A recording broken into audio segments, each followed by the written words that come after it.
हरियाणा कांग्रेस के नए अध्यक्ष के नाम पर चर्चा होगी। दिल्ली में कांग्रेस नेता राहुल गांधी की अध्यक्षता में बड़ी बैठक होने वाली है। पर्यवेक्षकों के साथ राहुल गांधी संगठन और नए प्रदेश अध्यक्ष को लेकर चर्चा करेंगे। जिला अध्यक्षों की नियुक्ति के बाद प्रदेश अध्यक्ष चुना जाएगा। हरियाणा कांग्रेस के नए अध्यक्ष के नाम पर भी चर्चा हो सकती है। बेहद महत्वपूर्ण ये बैठक मानी जा रही है। राहुल गांधी खुद इस बैठक की अध्यक्षता करेंगे। पर्यवेक्षकों के साथ यहां पर मंथन का दौर चलेगा। राहुल गांधी संगठन और नए प्रदेश अध्यक्ष को लेकर चर्चा करेंगे। इसके साथ ही जिला अध्यक्षों की नियुक्ति को लेकर भी चर्चा होगी और उसके बाद प्रदेश अध्यक्ष चुना जाएगा। इस बैठक के बाद कई बड़े फैसले सामने आ सकते हैं। राहुल गांधी बैठक की अध्यक्षता करेंगे। तमाम पर्यवेक्षक इस बैठक में मौजूद होंगे और इस दौरान संगठन निर्माण को लेकर राहुल गांधी की ओर से अपडेट लिया जाएगा। तो वहीं नए प्रदेश अध्यक्ष को लेकर भी चर्चा होगी। जिला अध्यक्षों की नियुक्ति को लेकर मंथन होगा और उसके बाद नया प्रदेश अध्यक्ष कांग्रेस को मिल सकता है।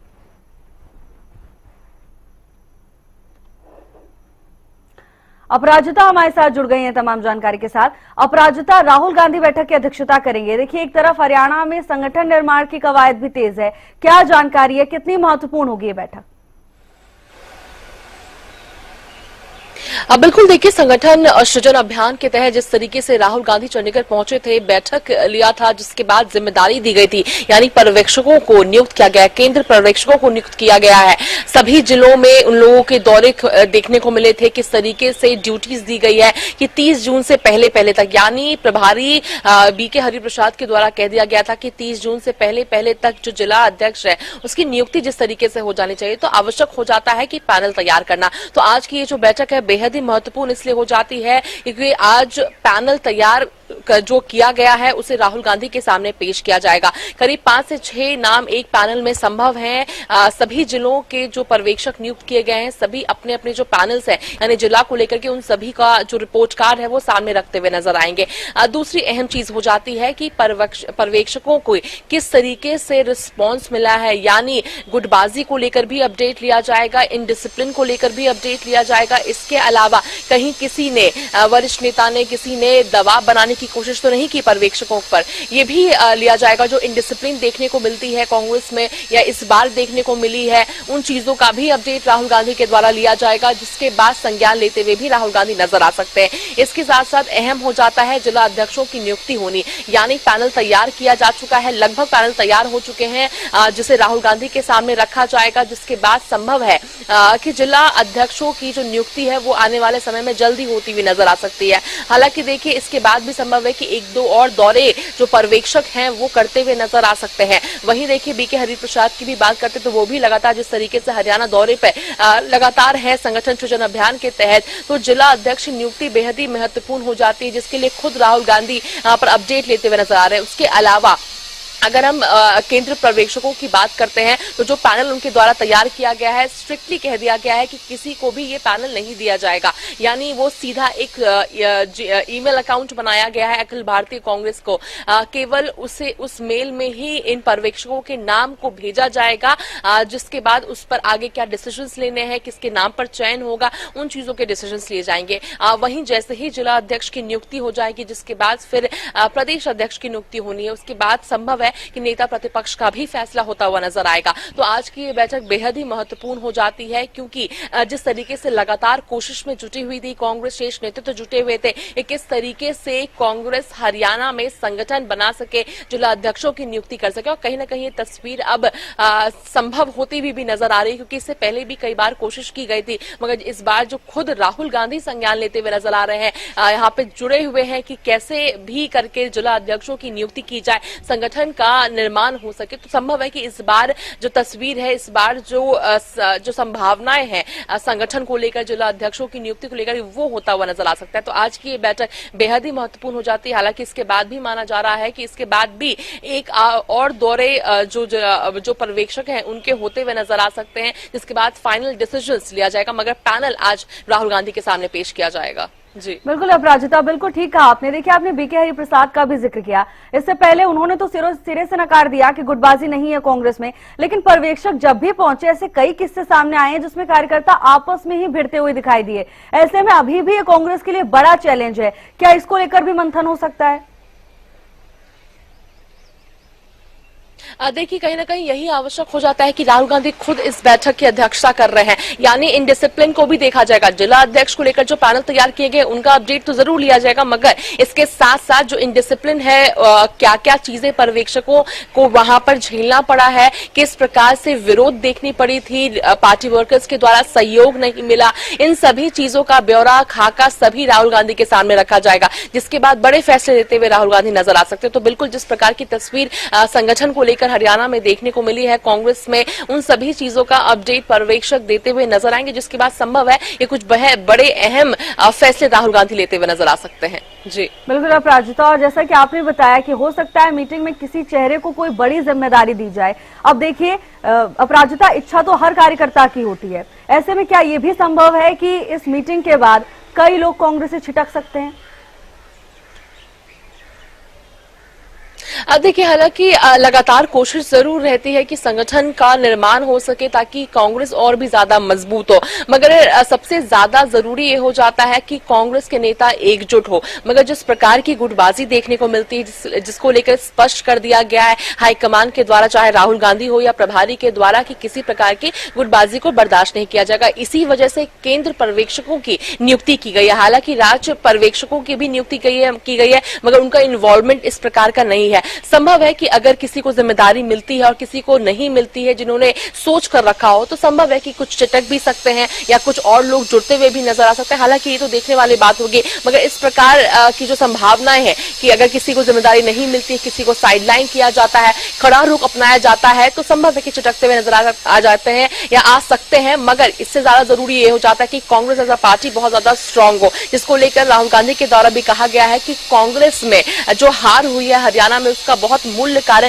कहीं ना कहीं गुटबाजी है। क्या इतना बड़ा जो एक बहुत बड़ा फीडबैक रहा था कांग्रेस के लिए, एक बहुत बड़ी परेशानी का सबब रहा था गुटबाजी, तो कहीं ना कहीं उससे परे हटकर अब शेष नेतृत्व तो सोच रही है। तो अगर इस सृजन अभियान के तहत अगर किसी को चिटकना भी पड़ रहा है, कोई नाराज भी होता है, तो कहीं ना कहीं अब हाईकमान उन चीजों को बर्दाश्त भी कर लेगी। मगर इससे ज्यादा जरूरी ये हो जाता है कि संगठन का निर्माण हो सके, पार्टी स्ट्रांग हो हरियाणा में। हालांकि ये भी देखने को मिल सकता है कि कुछ न कुछ पार्टी लीडर्स नाराज भी हो सकते हैं अगर उन्हें साइडलाइन किया जाएगा तो। जी अपराजिता, बिल्कुल आपका बहुत बहुत धन्यवाद तमाम जानकारी के लिए। और इसी पर चर्चा के लिए हमारे साथ कुछ खास मेहमान जुड़ गए हैं। नेहा धवन बीजेपी की ओर से हमारे साथ जुड़ गई हैं। सुरेश रोड कांग्रेस का पक्ष रखते हुए नजर आएंगे। आप दोनों का बहुत बहुत स्वागत है हरियाणा न्यूज पर। सुरेश जी, सबसे पहले आपसे शुरुआत करेंगे, क्योंकि देखिए कांग्रेस संगठन बनाने की कवायद तेज कर चुकी है। अब जैसा कि हमने देखा भी कि आज राहुल गांधी बैठक लेते हुए नजर आएंगे।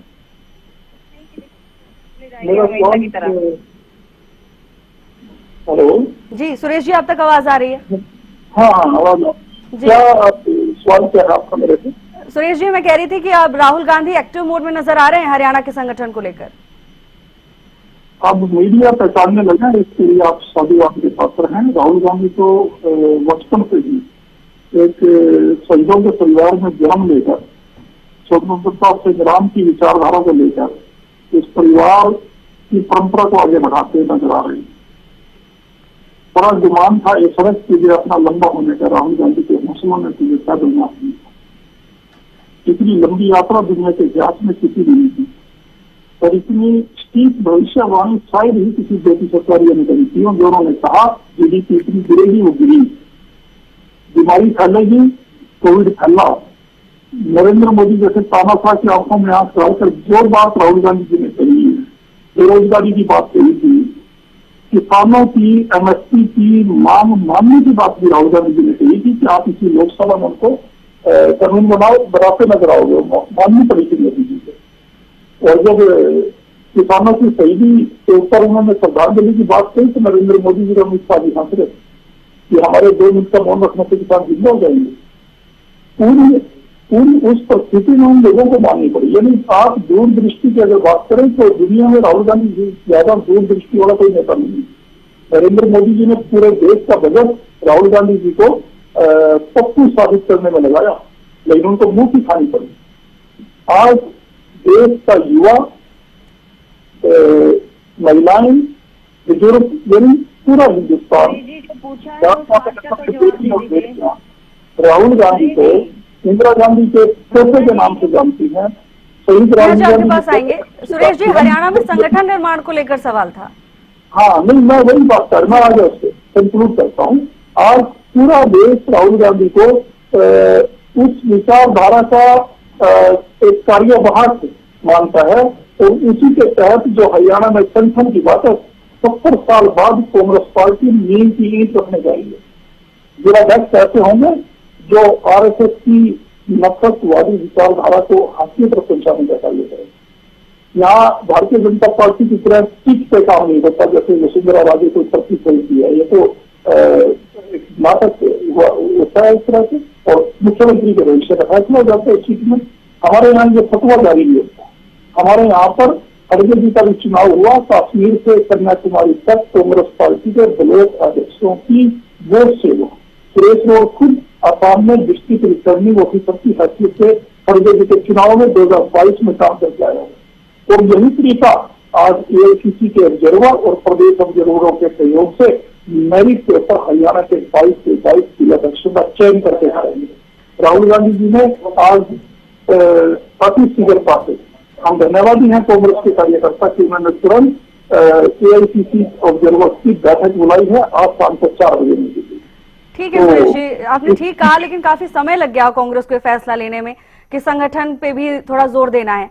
आप बने रहिएगा, आपके पास वापस आएंगे। नेहा जी हमारे साथ जुड़ी हुई है। नेहा जी देखिए, अब कांग्रेस में संगठन निर्माण की कवायद तेज कर दी गई है, क्या बीजेपी के लिए चैलेंज बन सकता है अगर कांग्रेस मजबूत हो जाती है तो? ठीक है भावना जी, देखिए सबसे पहले तो ये कंफर्म कर लीजिए कि सुरेश जी डिबेट छोड़ के जाएंगे नहीं, क्योंकि अपनी बात आपने जो पूछा, आज से लगभग 30-35 डिबेट में वो डिबेट छोड़कर जा रहे हैं, और उन्हें ये भी नहीं मालूम है कि वेटिंग एरिया था। हेलो जी भावना जी, देखिए संगठन का निर्माण कांग्रेस चाहे कितने ही 11 वर्षों में तो अभी तक कुछ कर नहीं पाई। मुझे लगता नहीं है कि आने वाले समय में भी संगठन का निर्माण हो पाएगा। पता नहीं आपको इसमें तेजी कैसे महसूस हो रही है।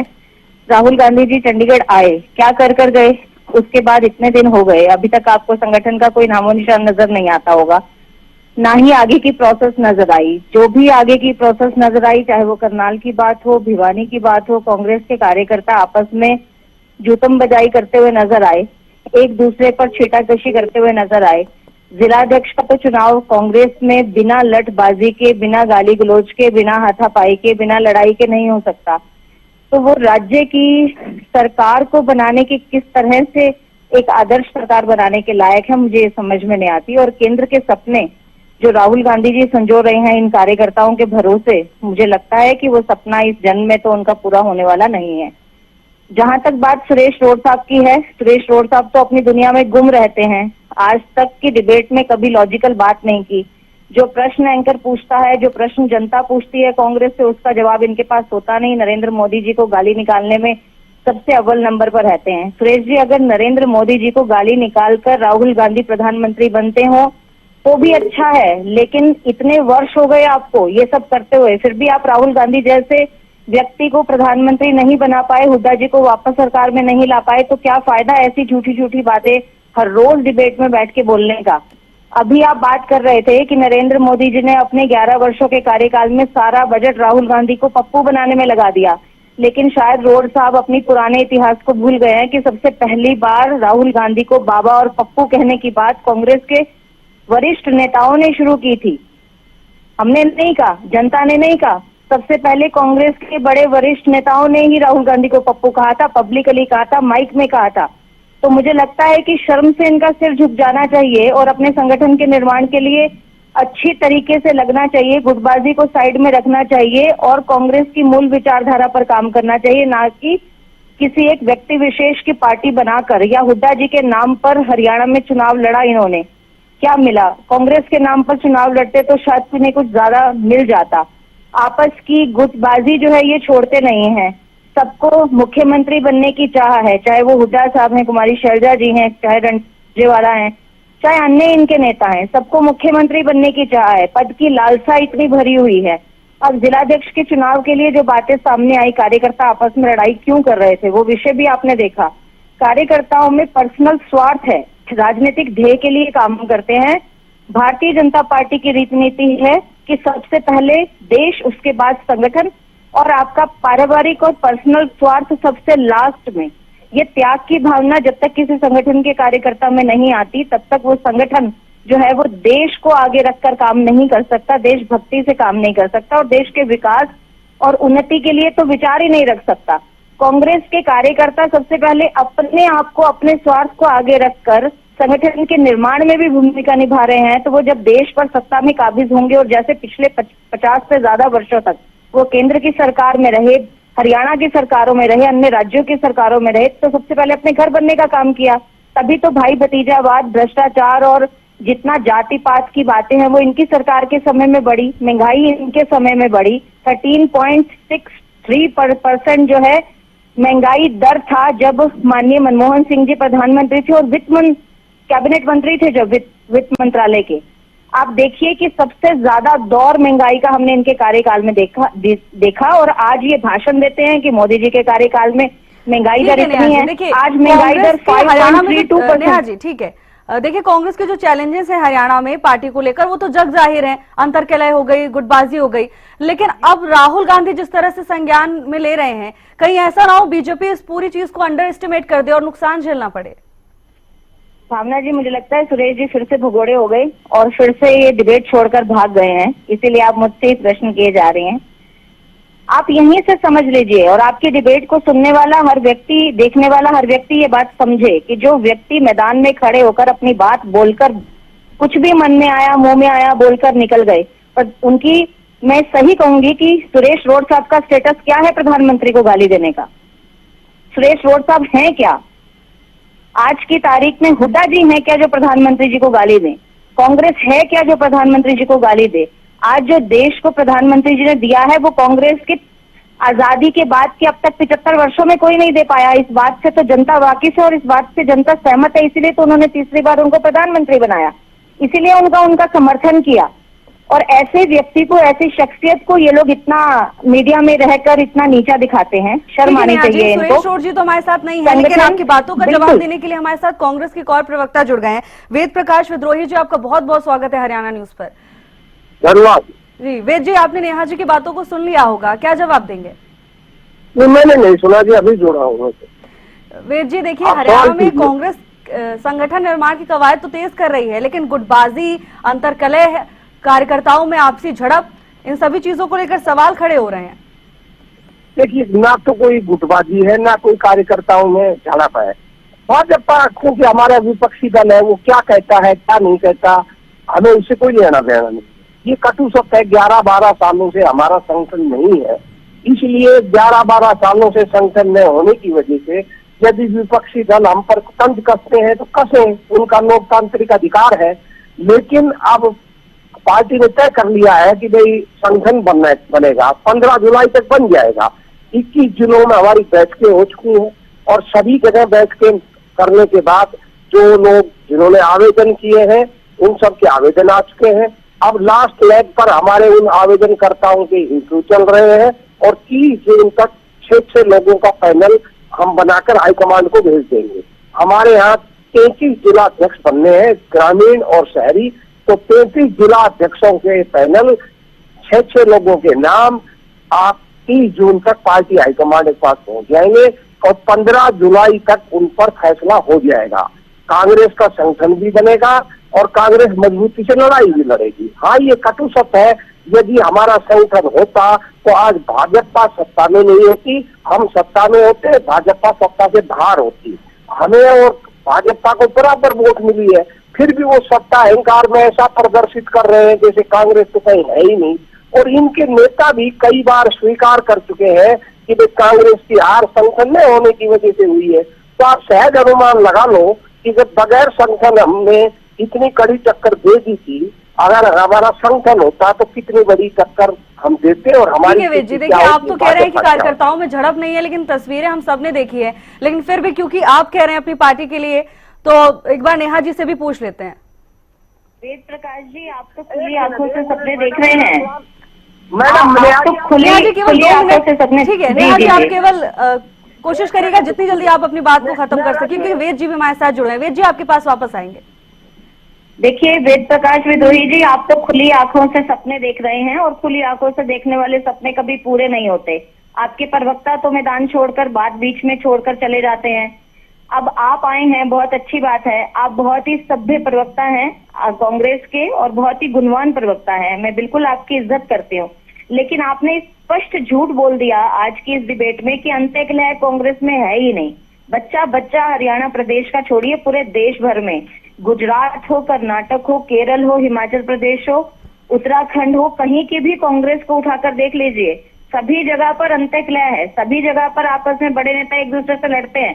राजस्थान में क्या हुआ, मध्य प्रदेश में क्या हुआ, क्यों सिंधिया जी बीजेपी में आए, क्यों हरियाणा में इतने सारे लोग बीजेपी में आए, कांग्रेस के बड़े नेता किस लिए आए, क्यों आज हमारी शैलजा परेशान है, क्यों आज सुरजेवाला जी परेशान है, क्यों आज केंद्रीय नेतृत्व आपका परेशान है कि हरियाणा में संगठन का निर्माण नहीं हो पा रहा है। इसके पीछे अंत्यकलह नहीं है तो क्या है?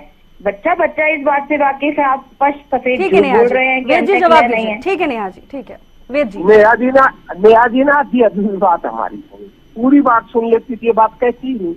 मैंने क्या कहा है कि भाई अगर हमारे अंदर ये अंतरकलह नहीं होती तो हम चुनाव नहीं हारते। इसका मतलब है कि मैंने स्वीकार किया है कि हाँ अंतरकलह थी। दूसरा मैंने कहा कि जो संगठन हमारा निर्माण हो रहा है उसमें कोई दुश्मनी नहीं है। तो इन दोनों बातों में कितना अंतर है मैं बताना चाहता था। आपने कहा झगड़े हो रहे हैं।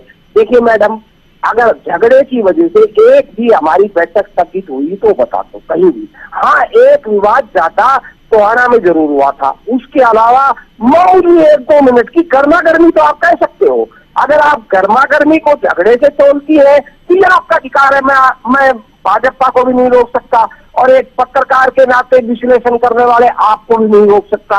ये आपका लोकतांत्रिक अधिकार है। पर कहीं भी कोई झगड़े की वजह से एक भी बैठक हमारी रद्द हुई हो तो आप बता दो। और गर्मा गर्मी से टोहाना से ज्यादा, टोहाना को छोड़कर गर्मा गर्मी से ज्यादा कहीं कुछ हुआ हो तो बता दो। हाँ, विवाद हुए, विवाद उसी समय शांत हो गए। और टोहाना में केवल इतनी बात है कि वो विवाद इतना बड़ा कि कुछ लोगों ने FIR तक दर्ज करवा दी। तो जिन लोगों ने विवाद टोहाना में किया था उनके खिलाफ हमने अनुशासनात्मक कार्रवाई का नोटिस दे दिया। तो छोटी मोटी झगड़े जिस दल के अंदर 11-12 साल के साथ संगठन ना हो और संगठन का निर्माण हो रहा हो, उसमें हर नेता चाहता है, हर कार्यकर्ता चाहता है कि मेरा भी नंबर आए, मेरा भी नंबर आए। और उसमें सामान्य प्रक्रिया में छोटी मोटी गर्मा गर्मी हो जाए तो कौन सी बड़ी बात है? क्या जी, आप कह रहे हैं पर्यवेक्षकों के सामने जिन पर संगठन निर्माण की जिम्मेदारी दे दी गई है उनके सामने कार्यकर्ता लड़ते झगड़ते नजर आ रहे हैं। पर्यवेक्षकों के सामने आप मैडम मैं फिर इनकार कर रहा हूँ। लड़े नहीं, गर्मा गर्मी विवाद में है, वो शांत हो गए। अब बैठ के किसी भी बुलाइए, मैडम तो बुलाइए। छोटे मोटे झगड़े तो हर पार्टी में होते हैं और जाहिर तौर पर हर कार्यकर्ता की इच्छा होती है कि उसे कोई पद मिले। तो ऐसे में इतना निशाना क्यों साधा जा रहा है? भावना जी, संगठन में अनुशासन होना बहुत जरूरी है। सबसे महत्वपूर्ण बात है कि कांग्रेस कोई एक आम कोई संगठन नहीं है, राजनीतिक संगठन है, राजनीतिक दल है जो आगे पूरे देश के भविष्य का निर्माण कर सकता है। ऐसा राजनीतिक दल है जिसकी भूमिका राष्ट्र निर्माण में बहुत बड़ी होगी। जब वहां के कार्यकर्ता अनुशासित नहीं है, संगठन में कोई अनुशासन दिख नहीं रहा है, बाहर से आपके प्रभारी पर्यवेक्षक लगकर आए हैं, आपका इंटरनल चुनाव का मैटर है। जब इंटरनल चुनाव में आप इतनी दादागिरी, इतनी गुंडाई तत्व आपके सामने आ रहे हैं मीटिंग्स के दौरान, तो आप देश की सत्ता में जनता, भोली भाली गरीब जनता के बीच में आप कैसे शांत रह सकते हैं? कैसे वहां दंगई नहीं करेंगे? ये तो साफ आप दृश्य दिखा रहे हैं। कह रहे हैं कि लंबे समय से संगठन नहीं था, ऐसे में सामान्य बात है। देखिए, कांग्रेस के लिए हर चीज सामान्य है। इनके बड़े नेताओं के लिए राहुल गांधी को बाबा कहना, बच्चा कहना, युवा कहना, इतनी बड़ी उम्र के होने के बाद भी युवा कहना, और इतने जिस तरह का मैं कहूंगी कि पप्पू कहना भी उन्होंने शुरू किया, इनके लिए सब जायज है, सब जायज है। इनके लिए दलितों का शोषण भी जायज है, इनके लिए ओबीसी का शोषण भी जायज है, इनके लिए गरीब किसानों का शोषण भी जायज है। संगठन निर्माण को लेकर यहाँ पर बातचीत हो रही है। वेद जी, अपनी आखिरी प्रतिक्रिया आप क्या देंगे?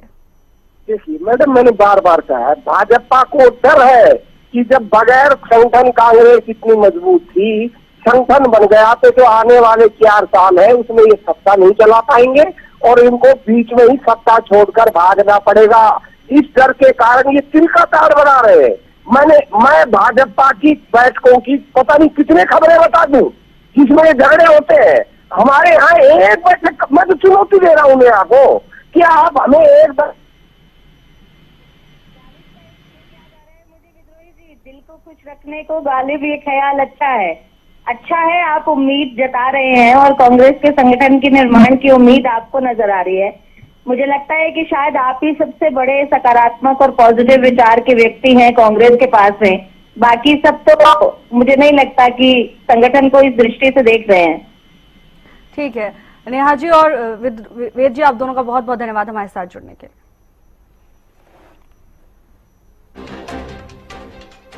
संगठन निर्माण को लेकर जहां एक तरफ कांग्रेस पूरी तरह से एक्टिव नजर आ रही है, राहुल गांधी खुद संज्ञान ले रहे हैं, वहीं दूसरी तरफ बीजेपी इसे पूरी तरह से नकारती हुई नजर आ रही है।